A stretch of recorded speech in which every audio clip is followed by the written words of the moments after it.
Sorry mom, of course your son can try the 7MSHU hot sauce. I work in a hot sauce store in a busy outlet mall.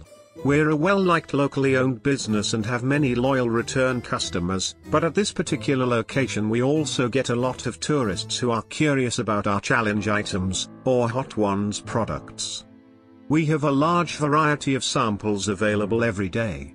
Literally like 100 hot sauces, 50 plus barbecue/wing sauces just out on the table, and we can pull another 50 plus bottles or so from the fridge if one's open. Every so often we get people who come into the store and ask to try the hottest sauce. They love jalapenos in their burritos and have eaten habaneros straight, and they're ready to enter the ring, swallow some sauce and gain the admiration of a couple friends and bystanders at the cost of a stomach ache. We usually try to guide them to the 10th hottest sauce in the store, burn them with it, and move on to something mild or medium suited to their taste. Today, while I was selling items to people who were actually paying for things, a 10 or so year old boy enters the store. I always get wary when children enter the store alone because it is full of glass bottles. They usually dart straight for the shelves and pick something up, but this child came barreling towards me like a bullet. While I make change for the couple buying some sauce, he calls out to me, "Excuse me," in a horrendous whiny pitch. I ignore the rude interruption and continue my conversation with my customers. He parrots it again 12 times or so back to back as I thank these people and get them out of the store. Finally, I turn to him, "How can I help you? Where the fuck are this kid's parents? Hi, can I try the hottest sauce in the store? Not this shit again. I am not dealing with this, not with a 10-year-old kid." I explained to him that the hottest sauce on the table is Hellboy, Right Hand of Doom. It's spiked with a 6.66 million Scoville extract, and honestly, if you're not experienced with this kind of stuff, more than just a tiny bit can really mess up a good part of your day. Take my word for it. I explained to him he has to be 19 years old to try it and sign a waiver, which is bullshit, but I'm off in 30 minutes, so fuck this kid, and instead guide him to a tasty fermented habanero that he coughs his eyes out on before explaining to me that he could handle the right hand of doom because his dad eats spicy peppers with him all the time. Okay, I say. He leaves, thank God. 15 minutes later I'm interrupted by another customer.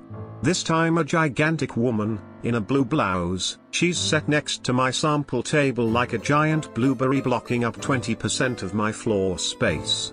Excuse me. Apple doesn't fall far. The customers I'm with are polite and excuse me to speak to her. You didn't let my son try the sauce. I explained to her that it has extract in it several hundreds times hotter than anything he has ever eaten, and that it can cause him severe discomfort, and that I will not let him try it in my store. I explain that she is free to purchase the sauce and have him try it at home if she so wishes. She explains to me that she married a Mexican man and that I wouldn't believe the things we ate in New Mexico City where he grew up. When I asked what they had eaten there, she told me things hotter than anything we have in the store. At this point her daughter interrupts our conversation. "I shit you not, excuse me." What? I'm getting annoyed. I was annoyed from the second I saw the kid, and now he's back 20 minutes later with 3 of him. Why do you sell Valentina? It's not even a hot sauce. Jesus Christ. Aren't you from Mexico? It says fucking salsa picant on the goddamned bottle. It's 5:50, I'm off at 6. I've had enough. How about this? You can try the sauce, and if it's as mild as you think, I'll let him try it. She agreed and grabbed her sample stick.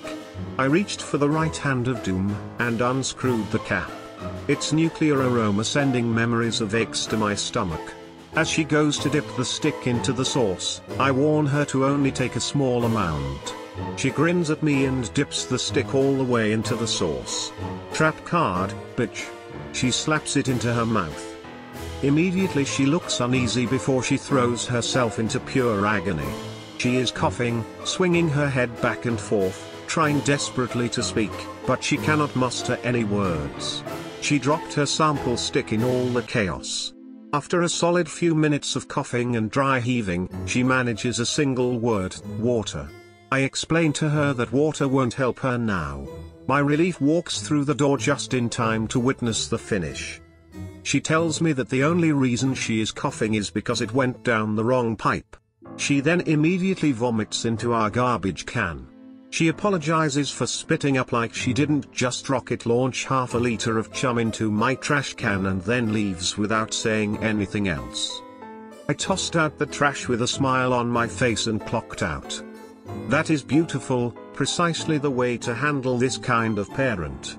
It's unfortunate that her poor kids will likely acquire her destructive attitudes, but I'm glad you didn't make one of them suffer unnecessarily because of their poor upbringings.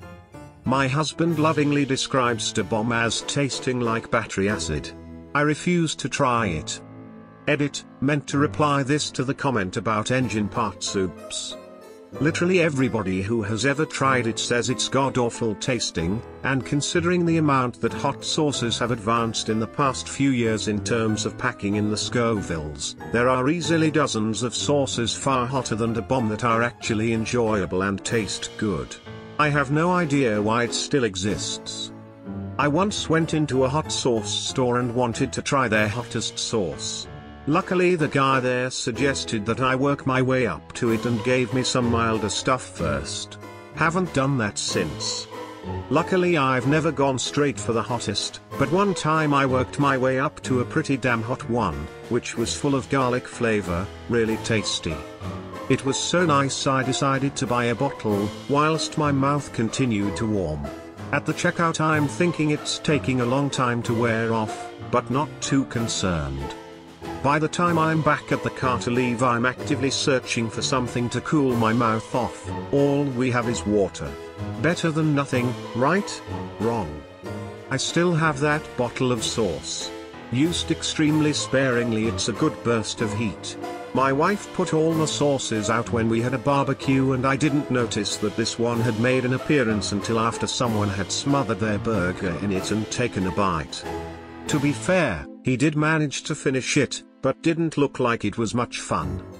Edit, for those asking, I think it was this sauce for garlic flavors which appears to be based on this hotter one. Name is Psycho Juice Roasted Garlic Ghost Pepper in case the site dies. I always listen to the hot sauce expert even though I am Mexican. My BF is Latino. I'm part German, part Italian. I've been trying to find hotter sauces than 100,000 SHU cause it's the hottest I can find locally. My BF can't handle sriracha. It's adorable. Edit, by Latino, I mean his family has lived in southeastern Texas for 8 generations. There's more Mexican flags in his town than American. Edit 2, his sexuality is fiery, his taste buds are not. That's hilarious. My stepdad is Hispanic, so people assume he can handle hot food fairly often. However, he's Cuban and pretty far removed from Cuban culture, which, from what he tells me, doesn't eat hot stuff much anyway, so he's actually about average on the able to handle heat scale. So, didn't want her kid to try it after all? I was half expecting the kid to pick up the stick she dropped and jam it, his screaming more.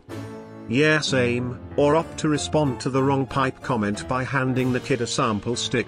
I know Op was off by then, but that would have been worth the freebie. In Sydney, Australia, I was loosely given a dare, by a work colleague, to try the hottest sauce at a sales stand at my local country fair. I said no worries. As long as you buy me an ice cream and milkshake afterward. He said too easy. The lady at the store overheard our conversation and simply stated they won't help you. You can numb the pain for a short time, but this will be unlike anything you have ever experienced. She loaded the cracker with what I thought was the tiniest amount of paste. She was dead right. I was out of action for a couple of hours. Nothing made it better. Not a goddamn thing. I went home that night and looked up the company and found the paste was made from the world's hottest known chili at the time, 2011, the Trinidad scorpion grown here in-house from an American farm's seeds. It's a long story, but my husband had to eat that paste to prove he was worthy of my hand in marriage. He handled it surprisingly well, but only time in my life I've seen the guy reach for the glass of milk.